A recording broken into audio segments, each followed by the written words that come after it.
Director Juan's office smelled like artificial pine and disappointment. Tae-woo stood near the window, watching Velrin pace like a caged animal. She had refused to sit, refused to act calm. Her dark eyes kept darting to the door as if calculating escape routes. Ji-hai stood by that same door, hand resting on her weapon, not quite pointing it but making her position clear. "Explain this to me again," Director Juan said. He was an older man, gray at the temples, with the tired look of someone who had seen too much bureaucracy. "You brought a Kaivathi onto my station, a predator species, and you expect me to just allow this?" "She's not dangerous," Tae-woo said, though he was not entirely sure that was true. "She's injured, stranded, and we have a situation." "A situation," Ji-hai repeated. "That's one way to put it. She bit you, Tae-woo. She fed on you." Velrin stopped pacing and turned to face them all. When she spoke, her voice was controlled but cold. "I have explained the brand. He cannot send me away. If he does, he will become ill. Weak. Eventually, his body will shut down. And I cannot feed from anyone else. We are linked now. Permanently." Director Juan rubbed his temples. "This is exactly the kind of incident that could get us all in trouble with the Coalition. They have rules about cross-species incidents, especially with species like yours." "Species like mine," Velrin said, and there was bitterness in her tone. "You mean species you fear?" "Species you do not understand. Your kind has been in space for barely a moment. You know nothing of how the galaxy truly works." "Then educate me," Tae-woo said. All eyes turned to him. "You keep saying we're bonded. Fine, then tell me what that actually means. How does it work?" Velrin was quiet for a moment. Then she moved closer to him, and Jihi's hand tightened on her weapon. Velrin noticed but did not stop. She stood directly in front of Tae-woo, close enough that he could see strange patterns in her skin like veins but glowing faintly.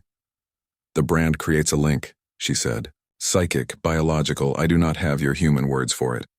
I can feel your emotions if I concentrate. Your fear right now, it tastes like metal. Your confusion, it feels like static. And you can feel me too, though you do not realize it yet." Tae-woo wanted to deny it, but she was right. Since the bite, he had been feeling strange sensations that were not his own, a deep loneliness that made no sense, a kind of ancient sadness, hunger but not for food, for connection. "That's coming from you?" he asked. "Yes," Velrin said quietly. "I am 300 years old, human. I have lived lifetimes in isolation. My kind is feared. We are not wanted anywhere. We exist in the spaces between, feeding when we must, hiding the rest of the time. I have never formed a brand before. It is supposed to be a choice, a recognition of compatibility. But with you," she trailed off, frustrated, "it should not have happened. Humans are not compatible. Your species was assessed. You are incomplete, unstable, too emotional." "Too emotional?" Ji-hai laughed harshly. "That's rich coming from someone who just monologued about 300 years of loneliness." Velrin's eyes flashed with anger. But before she could respond, Tae-woo felt something strange. A spike of emotion that was definitely not his. Shame. Deep, cutting shame. It hit him like a physical blow. "Stop that," he said to Velrin. "Whatever you're feeling, it's overwhelming me." She looked surprised. "You can feel it already? That should not be possible. The bond should be one-directional. I should sense you, but you should not sense me for weeks at least."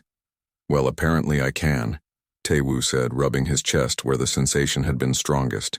It felt like shame. "Like you were ashamed of something." Velrin turned away from him. "I am ashamed that I am bound to a human. My people would see this as contamination, a failure. They would rather I die than exist with this bond." The words hurt more than Tae-woo expected. He had dealt with prejudice before. Humans were new to the galaxy, looked down on by older species. But this was personal. This was someone literally connected to his soul telling him he was not good enough. "Then we break it," he said angrily. "There has to be a way. Medical technology, something." "There is nothing," Velrin said. "I have told you this. The brand is permanent. Then we contact your people. They must have records, research, someone who knows how to—" "No," Velrin interrupted, her voice sharp with fear. "You cannot contact the Kivathi Conclave. They will kill us both.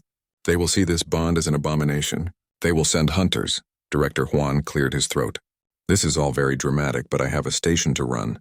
I cannot harbor a fugitive Kaivathi indefinitely. The Coalition will ask questions. Inspections happen. What exactly do you expect me to do?" "Protect us," Tae-woo said. "At least until we figure this out.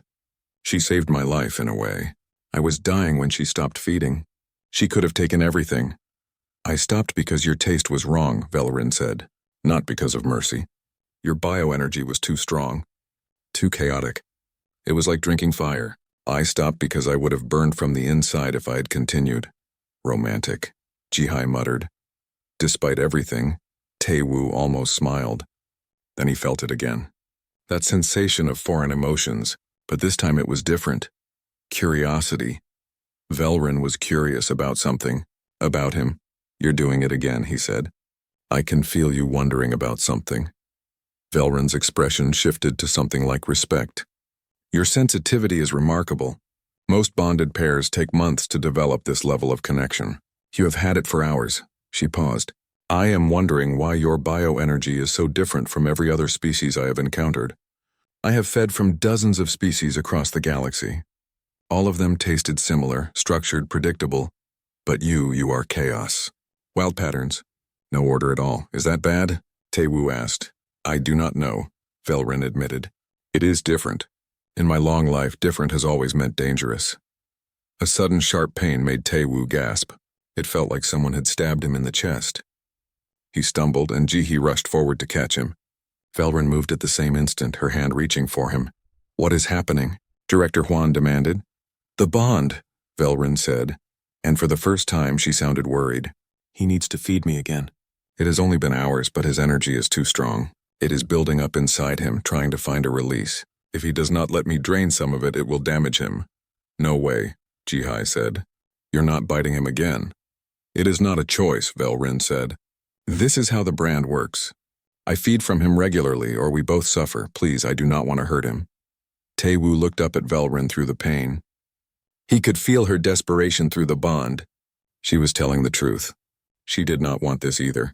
They were both trapped in something neither of them understood. Do it, he said through gritted teeth. Just do it. Jihai reluctantly stepped back. Velarin knelt beside Taewoo and placed her hand gently on his neck. This time when she fed, there was no violence. No aggression. It was almost gentle. He felt the energy drain from him slowly, carefully. The pain faded. When she pulled away, he could breathe again. Thank you, Velarin said quietly. Don't thank me, Taewoo said. We're stuck together. Might as well not kill each other. Director Huan sighed deeply. Fine, you can stay, Velarin. For now. But you will be monitored. If there is any indication that you are a threat to this station or its crew, I will have you ejected into space. Understood? Velarin nodded. Understood. As they left the office, Jihai pulled Taewoo aside. Are you sure about this? Trusting her? Taewoo glanced back at Velarin, who was standing alone in the corridor looking lost. Through the bond, he could feel her isolation, her fear, her desperate hope that maybe, just maybe, this strange human might not abandon her. No, he admitted to Jihai. I'm not sure about anything anymore. But walking away was not an option. The brand had made that choice for him. Now he just had to figure out how to live with it. The attack came 3 days later in the middle of the station's night cycle. Taewoo was dreaming. Or at least he thought he was dreaming. He saw himself through someone else's eyes, saw his sleeping form from across the room. It took him a moment to realize he was experiencing Velarin's perspective. She was sitting in the corner of his quarters watching him sleep, because she did not need sleep herself. Through the bond, he felt her emotions. Guilt, worry, and something else. Something that might have been affection, though she would never admit it. Then the alarm screamed. Taewoo jerked awake. Velarin was already moving, her reflexes inhumanly fast. They are here, she said, her voice tight with fear. The hunters. The Conclave sent them for me. How do you know? Taewoo asked, fumbling for his clothes. I can feel them, Velarin said. Other Kivathi. 3 of them. Maybe 4. They are close. We need to run, now. The door to his quarters exploded inward. A figure stood in the smoke, tall and terrifying. This Kivathi was male, with harsh features and eyes that glowed like burning coals. He wore armor that seemed to absorb light, making him look like a living shadow. Velarin, the male said in their language. Then he switched to standard coalition speech. You have committed contamination. The bond with this human must be severed. Come peacefully and your death will be quick. Kirax, Velarin said, and Taewoo felt recognition through the bond. This was someone she knew. You do not understand.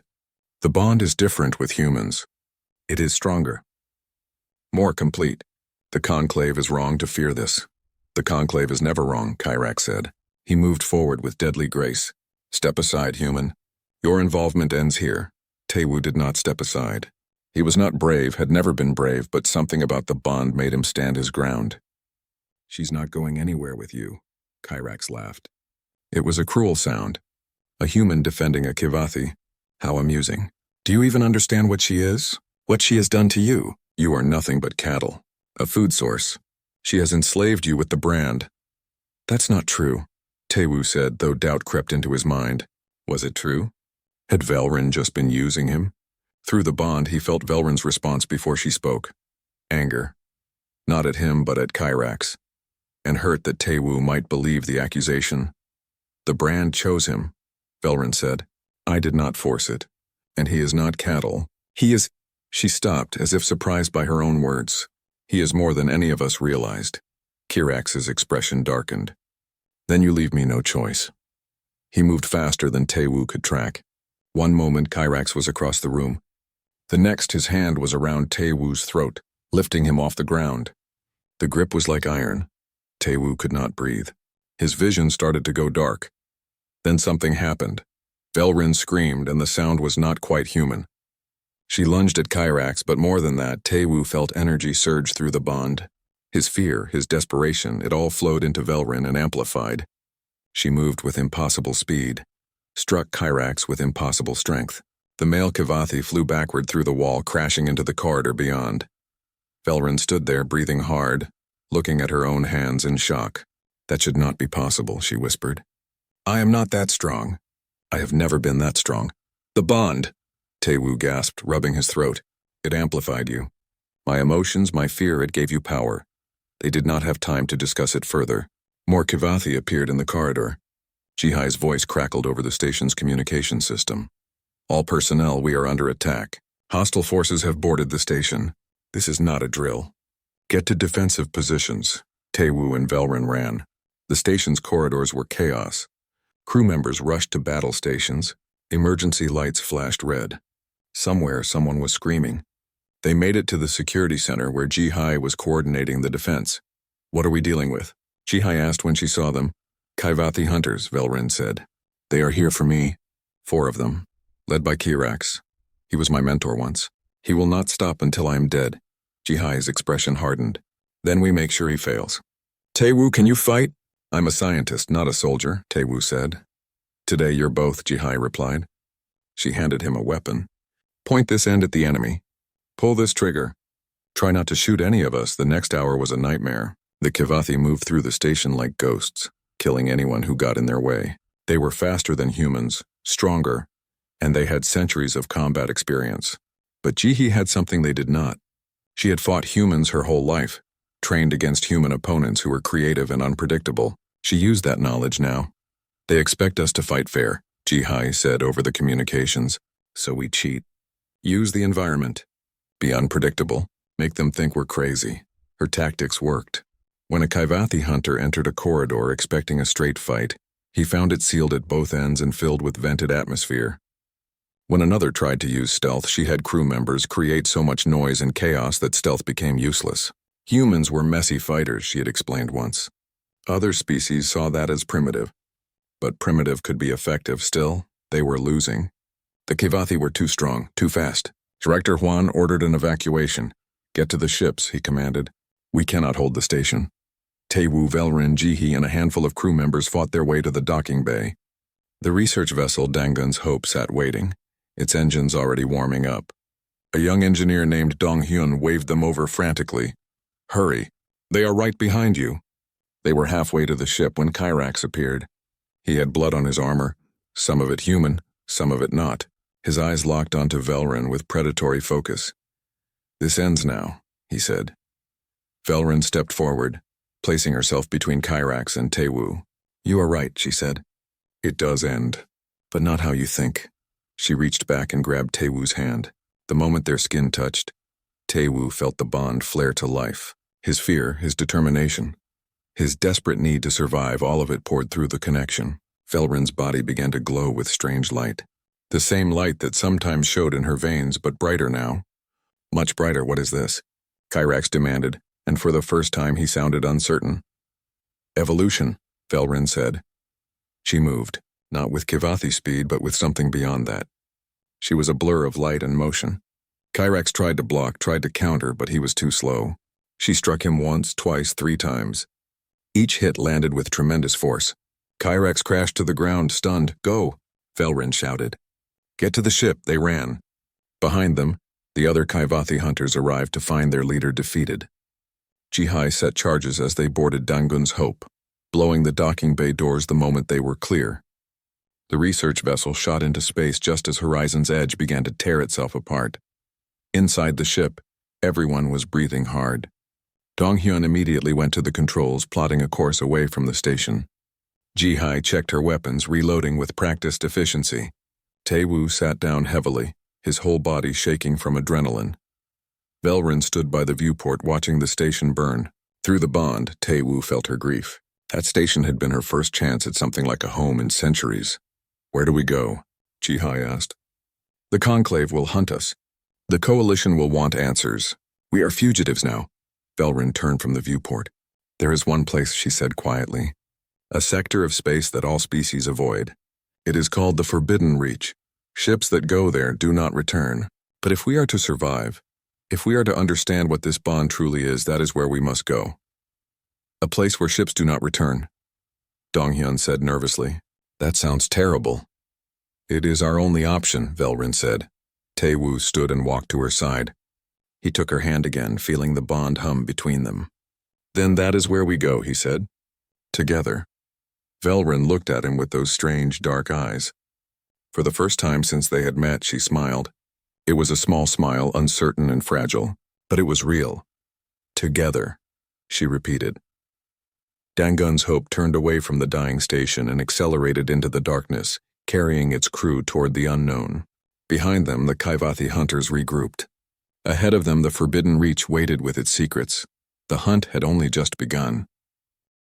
The alarm screamed through the corridors of Horizon's Edge, and Taewoo dropped his coffee mug. The hot liquid splashed across his workstation, ruining 3 days of research notes. He cursed under his breath and grabbed a towel, trying to save what he could. Outside his lab window, stars stretched endlessly in every direction. This research station sat at the edge of known space, far from Earth, far from anyone who might care if he lived or died.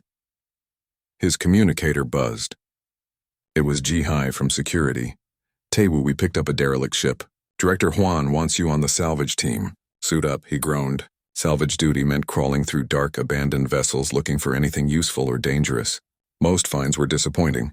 Dead technology, empty cargo holds, sometimes bodies, which was worse. But orders were orders, and refusing Director Hwan was a bad idea. 20 minutes later, Taewoo floated through the airlock of the alien vessel. His helmet light cut through the darkness, revealing twisted metal and strange symbols on the walls. The ship was old, maybe centuries old, and it was not human-made. That much was obvious. The architecture was all wrong. Curved where it should be straight. Organic-looking when it should be mechanical. Stay close to the team. Jihai's voice crackled in his ear. She was back on the station, monitoring their vital signs. This ship's giving me bad feelings. Taewoo moved deeper into the vessel. His 2 teammates split off to search other sections, their lights disappearing around corners. He was alone now, which was how he preferred it. People made him nervous. Always had. Aliens made him even more nervous, but at least aliens were interesting. People just disappointed you. He entered what looked like a medical bay. Strange equipment hung from the ceiling, instruments he did not recognize. In the center of the room was a pod, and inside the pod was movement. His heart stopped. Something was alive in there. Taewoo's hand went to his communicator, but before he could speak, the pod exploded outward. Glass shattered. A figure lunged at him with impossible speed. He crashed backward into a wall, his helmet cracking against metal. Pain shot through his skull. The creature pinned him down.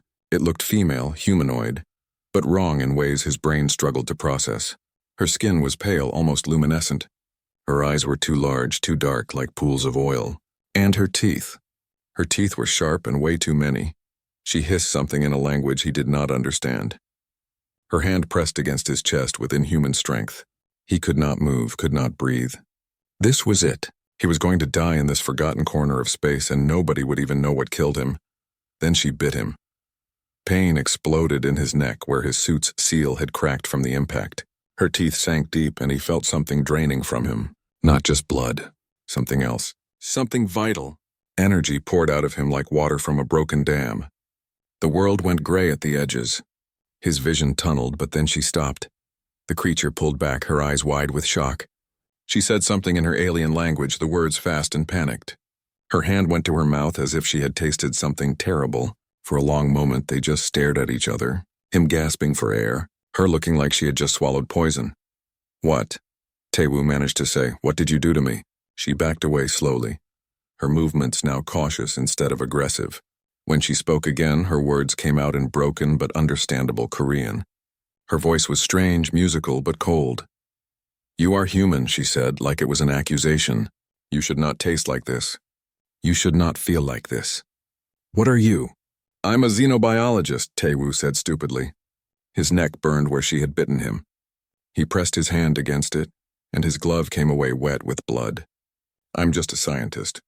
"What are you?" "I am Kivathi," she said. The word meant nothing to him. She seemed to realize this and continued. "You would call us blood-marked ones. Vampires, perhaps, in your primitive languages. I'm Velrin." Taewoo's mind raced. He had heard of the Kivathi in training. Dangerous predators, avoided by most species. They fed on bioenergy through physical contact, usually fatal to their prey. The Galactic Coalition had warnings about them. "Stay away, do not engage. Report sightings immediately. You're going to kill me," he said. "No," Velrin said, and she sounded almost sad. "No, I have done something much worse. I have branded you." "Branded?" She sat down heavily on a piece of wreckage. Her alien features twisted in what might have been despair. "The brand is a mark, a bond. It happens when a Kivathi feeds from someone who is compatible. It creates a connection between us that cannot be broken. I can only feed from you now. You will feel sick if we are apart for too long." "It is permanent." Taewoo felt his stomach drop. "That's impossible. I didn't agree to this. You can't just—" "I did not mean to," Velrin interrupted. Her voice was sharp now, angry. "Do you think I wanted this? You are human. Humans are nothing. Barely more than animals. The Coalition ranked your species as incomplete, suitable for labor, nothing more. And now I am bound to you, bound to a primitive creature who should not even be in space." The words stung more than they should have. Taewoo had heard similar things before, from other aliens who looked down on humanity. Earth was new to the galactic stage. Just 50 years since first contact. Other species had thousands of years of space travel. Humans were the newcomers, the primitives, the ones who did not belong. But this was different. This was permanent. "There has to be a way to undo it," Taewoo said. "Some kind of treatment or surgery or—" "There is nothing," Velrin said. "The brand is absolute. It is written into our biology, into our souls if you believe in such things. We are connected now, you and I, whether we like it or not." His communicator crackled to life. Jihai's voice sounded worried. "Taewoo!" "Your vital signs went crazy. Are you okay? The team lost sight of you." He looked at Velrin. She looked back at him. In that moment, they both realized the same thing. Whatever happened next would change everything. For both of them. "For their peoples, I'm fine," Taewoo lied into the communicator. "Just found something interesting. Coming back now." Velrin stood slowly. "What will you do? Turn me over to your authorities?" "They will kill me, or worse, study me." Taewoo thought about it. He should report her. It was protocol, but something in her eyes stopped him. Fear. Real, genuine fear. He recognized it because he felt it all the time. The fear of being alone, of not belonging, of being seen as less than others. "Come with me," he said finally. "We'll figure this out. Together." Velrin stared at him for a long moment. Then slowly she nodded. They left the derelict ship together, human and Kivathi, bound by a mark neither of them wanted. Behind them, the darkness of the abandoned vessel seemed to whisper warnings of the chaos to come. 2 weeks in deep space changed people, or maybe it just revealed who they really were. Taewoo floated in the observation deck of Dangun's Hope, watching stars streak past as they traveled through a relatively stable region of space. The ship was small for 6 people, cramped. Tensions ran high, especially between the human crew and their unwilling Kivathi passenger. though passenger was the wrong word. Velrin was more like a bomb they were all living with, hoping it would not explode. "You are brooding again," Velrin said from behind him. Taewoo did not turn around. He was getting used to her appearing without warning. She moved too quietly for a creature of her size. "I'm thinking. That's different from brooding, is it?" She floated closer, settling into the space beside him. In zero gravity, she seemed even more alien, moving with a grace that humans could never match. "I can feel your emotions through the bond, guilt, worry, fear, those are brooding emotions." "Maybe I have reasons to brood," Taewoo said. "We're fugitives. The station is destroyed. People died because of us." "People died because the Conclave is terrified of change," Velrin corrected. "Because they would rather kill than question their beliefs. That is not our fault." Before Taewoo could respond, Donghyun's voice came over the ship's speakers. "Hey, you two should come to the lab. I found something interesting about your bond." "Like really interesting?" The lab was really just a converted storage room, but Donghyun had turned it into something functional. Equipment covered every surface, some of it salvaged from the station during their escape. The engineer was young, barely 25, with a mind that never stopped working. He treated the brand like a puzzle to be solved, rather than a curse to be feared.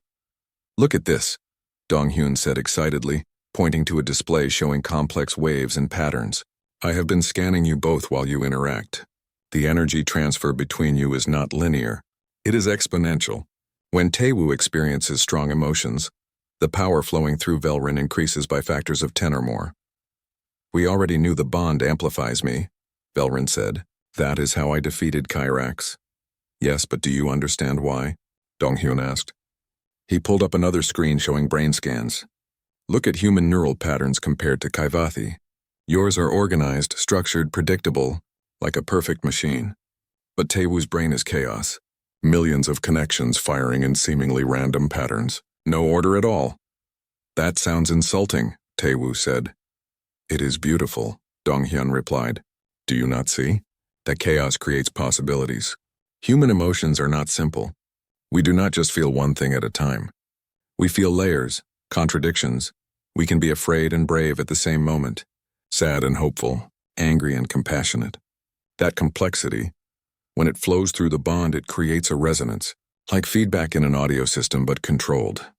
Velrin stared at the screens, her expression unreadable. "You are saying that human emotional chaos is what makes the bond so powerful?" "Exactly," Donghyun said. "Other species have rigid thought patterns, predictable. But humans? We are beautifully unpredictable. Our creativity, our ability to hold opposite ideas simultaneously, it makes us perfect conduits for psychic energy." "The Conclave ranked humans as incomplete," Velrin said slowly. "Unstable. Too emotional to be trusted with advanced technology or positions of power. But what if they were wrong? What if those traits are not weaknesses?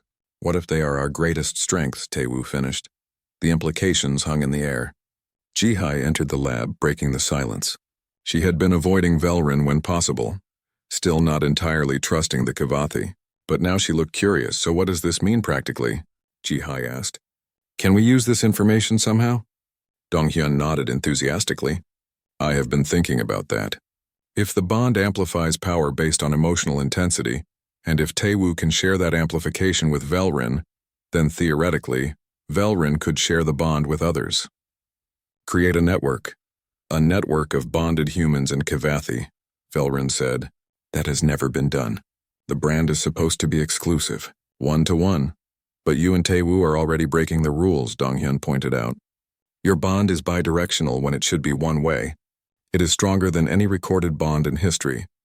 What if Taewoo could act as a hub, connect you to others through him?" "That sounds dangerous," Jihai said. "Everything we are doing is dangerous," Taewoo replied.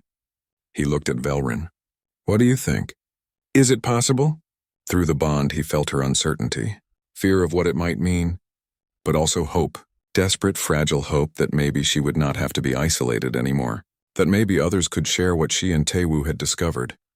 "I do not know," Velrin admitted, "but I am willing to try, if you are." The next few days were spent in careful experimentation. Donghyun monitored every attempt, taking notes constantly.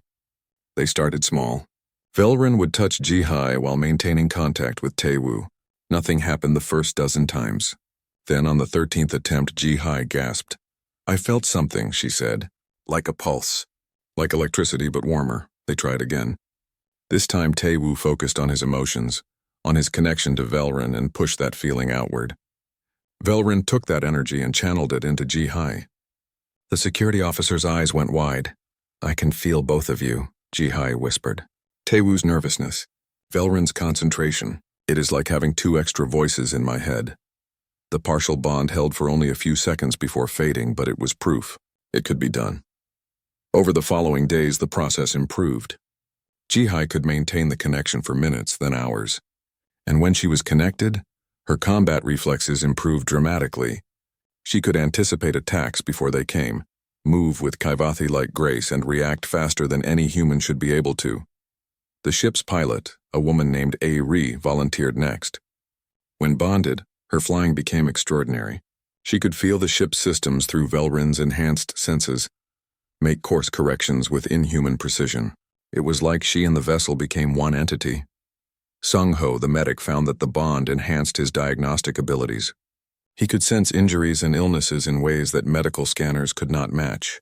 Bo-ram, the communications officer, discovered she could interpret alien languages more easily, understanding not just words but the emotions and intentions behind them. Each person who joined the network added something unique. And Tae-woo stood at the center of it all, the human hub connecting them to Velrin's power. But it was not just a transfer of abilities. The bond went deeper. Tae-woo found himself experiencing fragments of Velrin's memories, 300 years of loneliness, of being feared and hated, of watching everyone she had ever cared about die while she remained unchanged. The weight of those centuries pressed down on him. One night, unable to sleep, he found Velrin in the observation deck. She was crying. He had not known Kaivathi could cry, but there she was, tears streaming down her alien face, glowing faintly in the darkness. I saw your memories, Tae-woo said softly.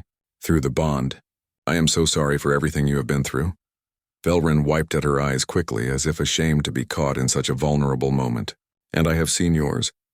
Your childhood. Your parents who did not understand you. Your loneliness. We are not so different, you and I. Both of us hiding from a universe that does not want us.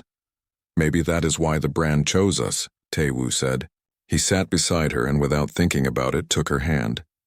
The bond hummed between them, warm and comforting. Maybe it knew we needed each other. I am starting to believe that, Velrin said. When the brand first formed, I was horrified, ashamed. But now, sharing this connection with you and the others, I feel something I have not felt in centuries. I feel less alone. Me too, Tae-woo admitted. They sat together in silence, watching the stars. Through the bond, emotions flowed freely, no words needed. Just understanding. Just connection, Tae-woo, Velrin said eventually. I need to tell you something. I am beginning to care for you.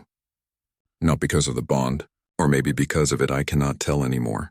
But these feelings, they are real. They frighten me. Tae-woo's heart raced. They frighten me too, he said. I do not know if what I feel is real or just the bond influencing me. But I know that when I am with you, I feel complete in a way I never have before. Velrin leaned her head against his shoulder. What do we do with these feelings? I do not know, Tae-woo said honestly. But maybe we do not have to figure it out right now. Maybe we just accept that they exist and see where they lead us. That is very human of you, Velrin said, accepting uncertainty. Is that a bad thing? No, she said softly. I think it might be the most wonderful thing about your species. You face the unknown without needing all the answers first. You just move forward on faith. It is terrifying and beautiful. They stayed like that for hours, bonded human and ancient Kaivathi, finding comfort in each other's presence. Outside the window, space stretched endlessly. Somewhere out there, the forbidden reach waited. So did the Conclave's hunters. So did answers to questions they had not even thought to ask yet. But in that moment, none of it mattered. In that moment, they had each other. And for two beings who had spent most of their lives alone, that was more than enough. The forbidden reach looked exactly like its name suggested. Dead ships floated in the void, hundreds of them, maybe thousands. Some were ancient beyond measuring, their hulls covered in cosmic dust. Others looked recent, their lights still blinking weakly. All of them were silent. All of them were empty. This is a graveyard, Ji-hai said. her hand instinctively going to her weapon. "We should not be here." "We have no choice," Velrin replied. She stood at the viewport, her expression unreadable. "If there are answers about the brand, about why humans are different, they will be here." The Forbidden Reach was once the center of precursor civilization. Before they vanished, precursors? Donghyun asked, his scientific curiosity overriding his fear. "The first civilization? I thought they were a myth." "Many things that seem like myths are real," Velrin said. "The precursors built the first gates, created the first FTL drives, mapped the galaxy before any of our species existed. Then one day they simply disappeared. Only their ruins remain. And this place, this reach, was their capital." Ari guided Dangun's hope carefully through the field of derelict vessels. Each one told a story of failed exploration. Ships from dozens of species, all drawn here by curiosity or desperation, all meeting the same fate. The pilot's hands were steady, but through the partial bond she maintained with Tae-woo and Velrin, he could feel her fear. "There," Velrin said, pointing to a massive structure in the distance. It was not a ship. Too large, too complex. It looked like a city floating in space, or maybe a machine, its purpose long forgotten.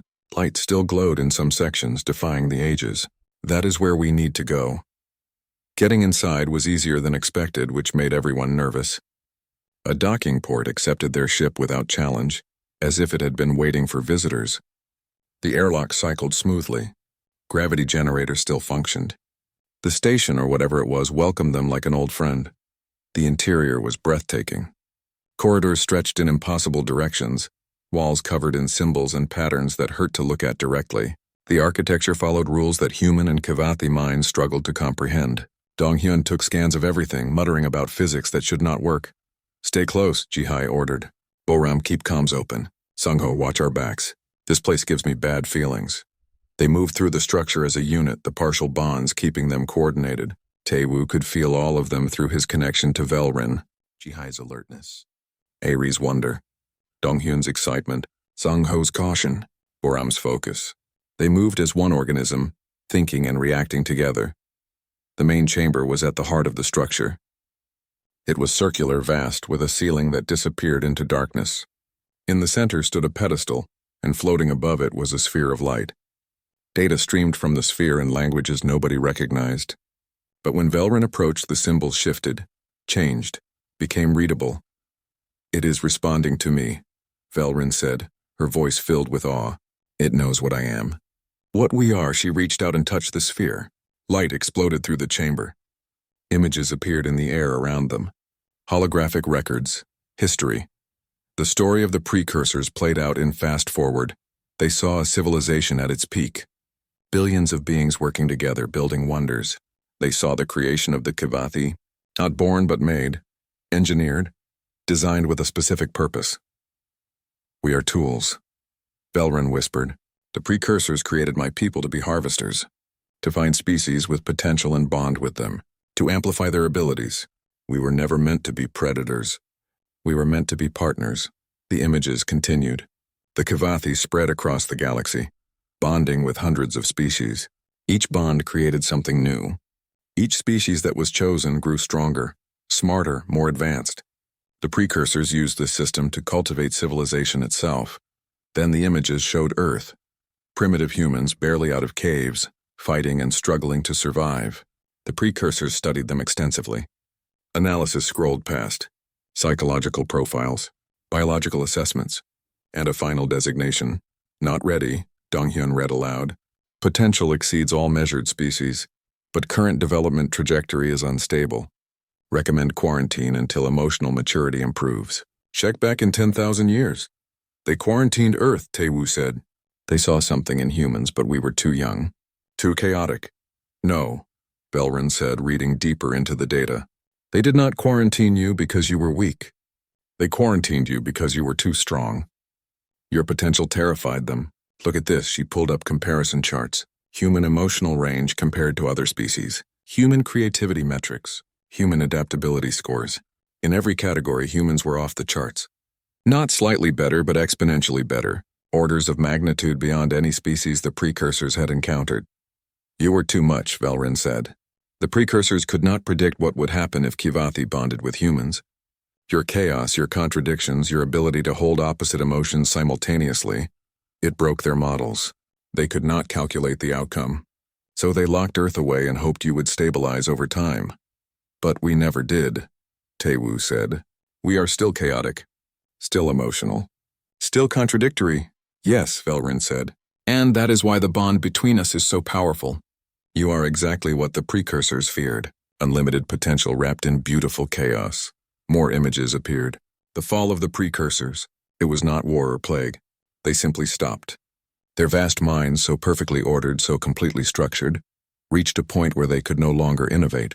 They had optimized themselves into stagnation. Unable to change, unable to adapt, they faded away. Their civilization died of perfection. They removed chaos from their culture, Donghyun said, made everything efficient, logical, and it killed them. They forgot that progress requires risk, innovation requires failure, creation requires mess. And humans are nothing if not messy, Ji-hai added. The final images showed the Kaivathi after the precursors vanished. Without guidance, they forgot their true purpose. The bonds became rare, feared. The Kaivathi became predators instead of partners, isolated, hunted. The galaxy moved on without them, and the current civilizations never learned the truth about human potential. The Galactic Coalition, Velrin said, reading more data. They know. The founding species, they accessed these archives long ago. They saw the assessment of humans, and they buried it. Deliberately ranked you as incomplete, limited your expansion, kept you in labor roles, all because they fear what you might become if you were given the same opportunities as other species. Anger burned through Taewoo, and through the bond, it amplified. The others felt it too. Velrin's body began to glow with power. The partial bond strengthened, pulling everyone closer together. They have been holding humanity back, Ji-hai said, for decades. Keeping us small, weak, all because they are afraid of us. Can you blame them? Sung-ho asked quietly. Look at what we are doing right now. 6 people, 1 Kivathi, and we are already operating at levels that should be impossible. Imagine if all of humanity had access to this power. Imagine billions of humans bonded with Kivathi partners.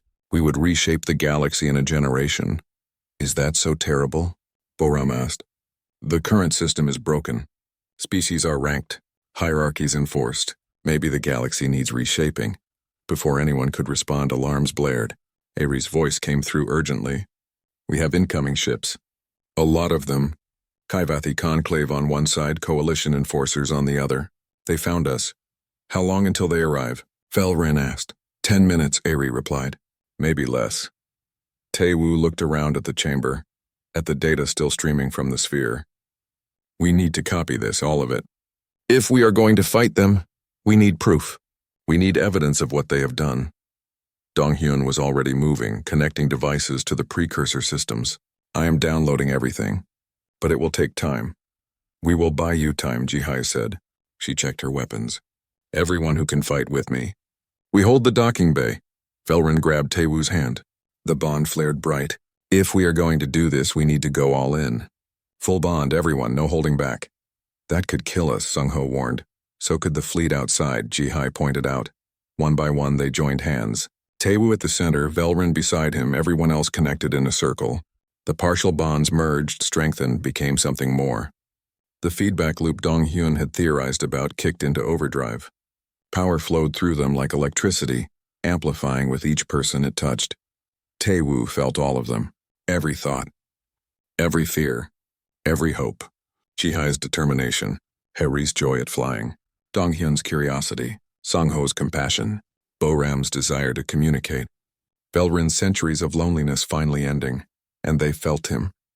His chaos, his contradictions, his very human ability to be terrified and brave at the same time, to want to run and to want to fight, to love and to fear loving. All of it poured through the bond, transforming them. When they opened their eyes, they glowed. All of them, human and Kavathi, merged into something new, something the galaxy had never seen before.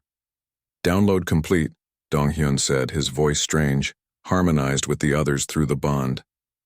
Then let us show them what humans can do, Taewoo said. They moved toward the docking bay as one, ready to face impossible odds. Outside, 2 fleets prepared to destroy thee. The first wave hit hard and fast. Kaivathi hunters poured through the breached docking bay, moving with the deadly grace their species was known for. Behind them came coalition soldiers in powered armor, weapons charged and ready. They expected easy prey, scared fugitives. Instead, they found something else entirely. Jihai moved first. The Bond transformed her combat style into something beautiful and terrible. She could feel the attackers through Velrin's enhanced senses, anticipate their moves before they made them. Her weapon fired with impossible accuracy. Every shot found its mark. When enemies got close, she shifted to hand-to-hand combat that mixed human martial arts with Kaivathi reflexes. She was a storm of controlled violence. Through the Bond, Taewoo felt everything Jihai experienced. The adrenaline, the focus, the grim satisfaction of each successful strike. But more than that, he felt his own emotions feeding into her. His fear became her heightened awareness. His desperation became her determination. The Bond amplified it all. Left corridor, Boram's voice rang out. Through her enhanced perception, she had detected another group flanking. Sung-ho was already moving, using the Bond's coordination to be exactly where he was needed. When a coalition soldier fell wounded, Sung-ho's bonded senses told him exactly what was wrong and how to fix it. Friend and foe alike, he healed them. The coalition soldiers hesitated, confused by this act of mercy. Why help our enemies? One soldier asked as Sung-ho sealed a wound that would have been fatal. Because we are not your enemies, Sung-ho replied. We are just people trying to survive, just like you. The soldiers stared at him, then lowered their weapon. I did not sign up to kill healers, they said, and stepped back from the fight. Small victories. But they added up. Dong-hyun had retreated to Dangun's Hope, routing power in ways that should have blown the ship apart. But human engineering had always been about pushing boundaries, ignoring what should be impossible. Through the Bond, Velrin's understanding of energy systems merged with his creative problem-solving. He turned their small research vessel into a weapons platform that could challenge military ships. Firing solution locked, Dong-hyun said, his voice calm despite the chaos. The ship's modified engines released a pulse that disrupted the coalition fleet's sensor arrays. Suddenly, their targeting systems failed. Their coordination broke down. Dong-hyun had turned their greatest advantage, their superior technology, against them. In the command center of the lead coalition vessel, Admiral Kwan stared at her screens in disbelief. How is a research ship doing this? How is a handful of humans fighting off trained soldiers? Her tactical officer had no answers. The Kaivathi, sir. She is amplifying them somehow. The readings are off the charts. Then target her specifically, Admiral Kwan ordered. Remove the source of their power. But that was easier said than done. Velrin was not standing still.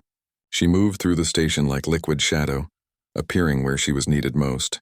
Through the Bond with Taewoo, she drew power constantly, and his human emotions provided an endless well. Every time she should have tired, his determination revived her. Every time she should have weakened, his courage strengthened her, and she was not fighting alone.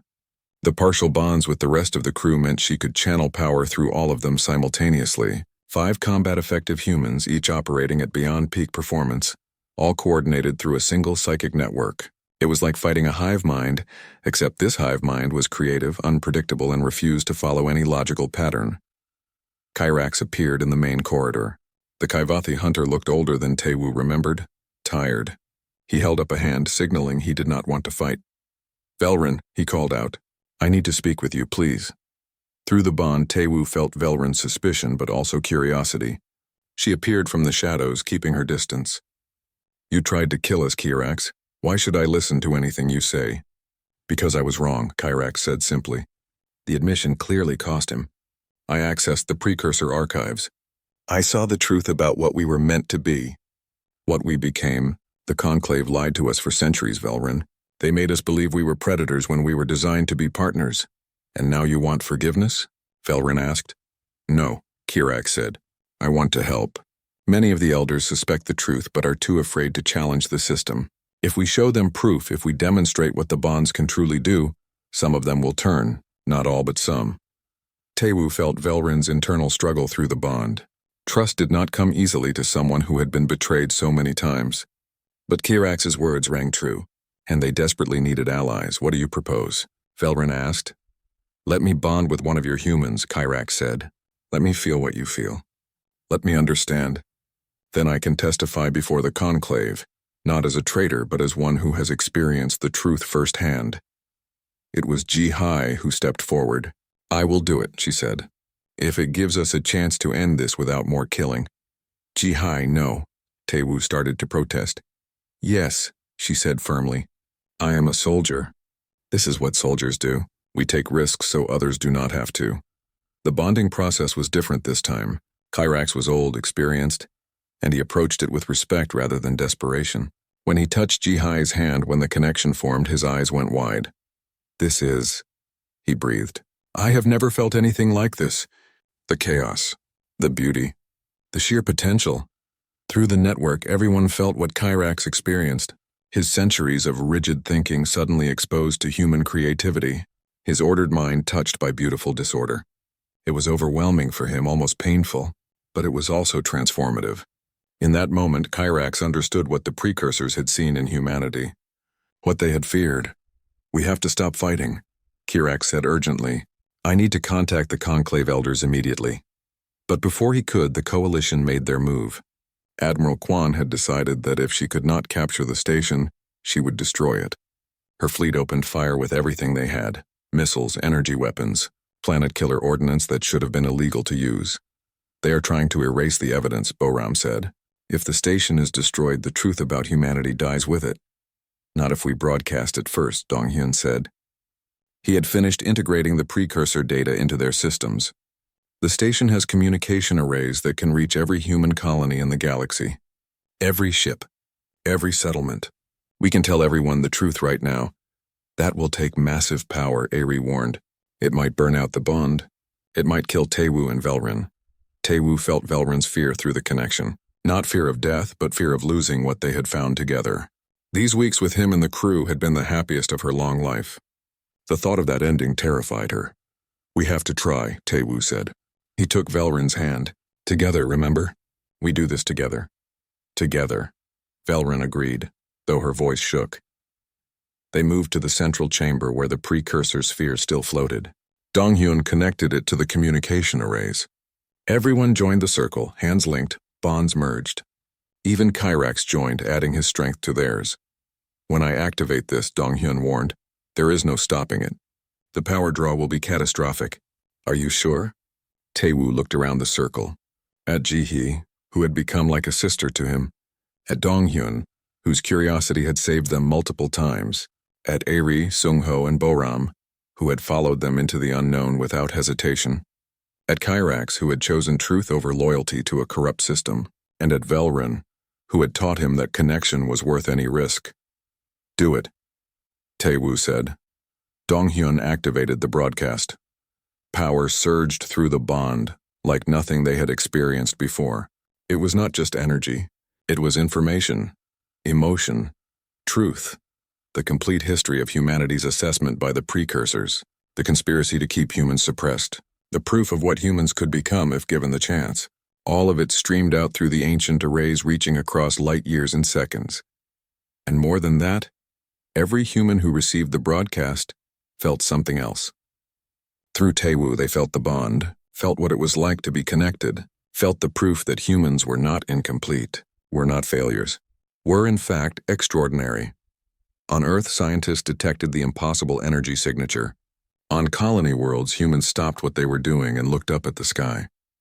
On ships throughout the galaxy, human crew members felt something awaken inside them. Not physical power, but understanding, knowledge of what they truly were. In the chamber, Tae-woo's body began to fail. The power draw was too much. His heart stuttered. His vision went dark. Through the bond, he felt Velrin screaming, trying to pull him back, but she was failing too. They had pushed too far. Then something remarkable happened. Every human in the bonded circle poured their own life force into Tae-woo. Not from obligation, but from love. From friendship. From a shared understanding that his survival mattered. Ji-Hai's warrior strength, Donghyun's brilliant mind, Aerie's soaring spirit, Sungho's healing essence, Boram's communication gift. Even Kyrax added what he could, his ancient power joining the flood. The bond, which should have been draining Tae-woo to death, reversed. Instead of taking it. 1 year later, everything looked different but felt the same. Taewoo stood at the viewport of the rebuilt horizon's edge, watching ships come and go. The station was bigger now, redesigned as a joint research facility where humans and Kavathi worked together, where the bond was studied, understood, and offered freely to those who chose it. The fear was gone. In its place was cautious hope. "You are brooding again," Velrin said, appearing beside him. Her voice still carried that musical quality, but now there was warmth in it. Affection.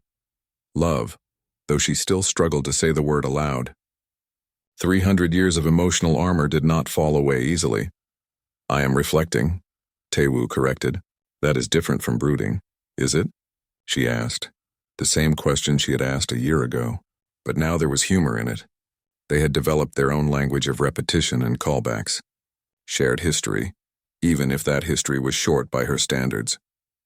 Through the bond, which had become as natural as breathing, Taewoo felt her contentment. She was happy here. After centuries of running, hiding, surviving alone, she had found something like home. The station housed 43 bonded pairs now, a mixture of humans and reformist Kavathi who had broken from the conclave. It was not many, but it was a start.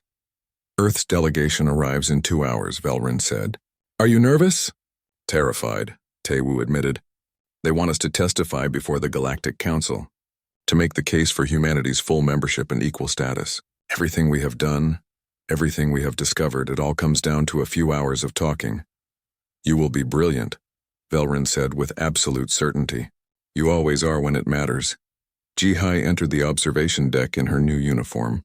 She was the head of station security now, a role she took seriously. The bond with Kyrax had become permanent, and the unlikely partnership had proven incredibly effective. A human warrior paired with an ancient Kaivathi hunter made for a security team that nobody wanted to challenge. "The Kaivathi reformist ships just docked," Ji-hai reported. "Kyrax is with them. He says the conclave is fragmenting faster than expected. Nearly 40% of the population has joined the reform movement. The old guard is losing power." "Violence?" Taewoo asked. "Some," Ji-hai admitted, "but less than we feared. Turns out even traditionalist Kaivathi do not like the idea of killing their own kind. Most of the conflict is political rather than military. Kyrax thinks the reform movement will win within a decade. A decade is nothing to them," Velrin said. "To a species that lives for centuries, waiting 10 years is easy." "They will win through patience." Dong-hyun burst into the observation deck with his usual energy. He was the station's chief scientist now, though he still preferred to work alone in his lab most days. "You need to see this," he said excitedly. "The latest data from Earth. The awakening is spreading faster than we predicted." He pulled up a holographic display showing a map of human space. Bright points of light marked locations where humans had begun demonstrating enhanced abilities. Not bonded humans, just regular people who had felt the broadcast and somehow unlocked latent potential. "It is like the message gave them permission," Dong-hyun explained. "Permission to be more than what they were told they could be. Human innovation is exploding. New technologies, new art, new philosophies. It is a renaissance on a galactic scale. The coalition species are frightened," Boram added, appearing with her usual quiet grace. She monitored communications across the galaxy now, tracking sentiment and reaction to humanity's sudden rise. "They see humans everywhere, achieving things that should take generations. Some species are calling for new restrictions. Others are calling for alliance. And some," Aerie said, joining the group, "are calling for war. The hardliners think humanity needs to be suppressed before we become too powerful. They want to return us to labor roles by force if necessary." Taewoo felt the weight of it all pressing down. One broadcast, one moment of truth, and the entire galaxy was reacting. Some reactions were positive. Many were not. Humanity stood at a crossroads, and the path forward was unclear. "Which is why your testimony matters," Sung-ho said. The medic was the last to arrive, completing their core group.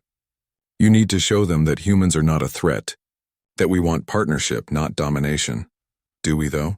Ji-hai asked. "Want partnership?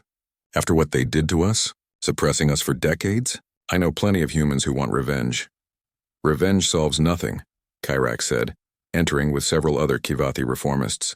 "My people learned that lesson over centuries. Isolation, fear, violence, it only leads to more of the same. True strength comes from cooperation, from bonds freely given and freely accepted." The hours passed quickly, too quickly. Before Taewoo felt ready, it was time for the hearing. Earth's delegation arrived, led by Ambassador Hyo-jin, a sharp woman with decades of diplomatic experience. She reviewed their testimony one final time. Be honest, she advised. Tell them what happened. Show them the bond. Let them see that humanity is not seeking to dominate, but to take our rightful place as equals. The Galactic Council chamber was enormous, designed to hold representatives from hundreds of species. Taewoo felt small standing there, looking up at the tiers of seats where the galaxy's most powerful beings sat in judgment. Velrin stood beside him, her hand in his, the bond between them glowing softly. Through it, he drew strength from her certainty. The council speaker, a being whose species was so old they claimed to remember the precursors, called the session to order. We are here to address the human question. In light of recent revelations about their suppressed assessment, humanity demands full status within the Galactic Coalition. Taewoo of Earth, you may present your case. Taewoo stepped forward. His prepared speech vanished from his mind. Instead, he spoke from the heart. A year ago, I was just a scientist, lonely, scared, convinced that I did not belong anywhere. Then I met Velrin and everything changed, not because she made me more than human, but because she helped me understand what being human truly meant. Our chaos, our contradictions, our ability to feel everything at once and still move forward. These are not weaknesses. They are our greatest strengths. He gestured to Velrin. The precursors saw our potential and feared it. You saw our potential and tried to suppress it, but potential cannot be contained forever. It will always find a way out. The question is not whether humanity will rise. We are already rising. The question is whether we rise as enemies or as friends. Murmurs rippled through the chamber. Some species looked angry. Others looked thoughtful. The council speaker raised a hand for silence. You speak of friendship, but we see danger. Humans bonded with Kivathi demonstrate powers that exceed most species. If all of humanity gains such abilities, the balance of power shifts dramatically. Why should we trust that you will not use this power against us? Because that is not who we are, Taewoo said. Yes, humans can be violent, chaotic, unpredictable, but we can also be compassionate, creative, loyal. We contain multitudes, and when given the choice between cooperation and conquest, we choose cooperation. Not always. Not perfectly, but more often than not. Velrin spoke then, her voice carrying across the chamber. I have lived for 3 centuries. I have seen dozens of species rise and fall. I have witnessed wars and peace, progress and stagnation. And I tell you now, humanity is different. Not because they are perfect, but because they refuse to be limited by what others say is possible. They dream bigger. They try harder. They fail often, but they learn from every failure. That is not something to fear. That is something to celebrate. A council member from a species that resembled crystalline beings spoke up. But the bond itself, it grants unprecedented power. Should such power be freely available? Should any species be able to access it? The bond chooses, Kyrak said, stepping forward to join them. I am proof of that. For centuries, I believe my people were predators. I enforced the old ways. Then I felt the truth through a bond with a human. It changed me, transformed me. The bond does not grant power to those who would abuse it. It connects those who are compatible, those who can use power responsibly. And what if you are wrong? Another council member challenged. What if some humans bond with Kivathi and use that power for evil? Then we stop them, Jihai said, joining the group. The same way we stop any criminal. With justice, with laws, with community. Being human means being flawed. Some of us will make mistakes. Some will choose wrong. But most of us, most of the time, will choose right. That is all any species can promise. The debate continued for hours. Arguments for and against. Evidence presented and challenged. Through it all, Taewoo and his companions stood firm. They did not promise perfection. They did not claim superiority. They simply asked for a chance. An opportunity to prove themselves as equals. Finally, the council speaker called for a vote. All in favor of granting humanity full coalition status with all rights and responsibilities thereof. The vote was not unanimous. It was not even close to unanimous. But it was enough. Just barely enough. Humanity won its place at the table. As they left the chamber, Ambassador Hyo-jin pulled Taewoo aside. You did it. You actually did it. Earth is officially recognized as an equal member of the Galactic Coalition. We did it, Taewoo corrected. All of us together.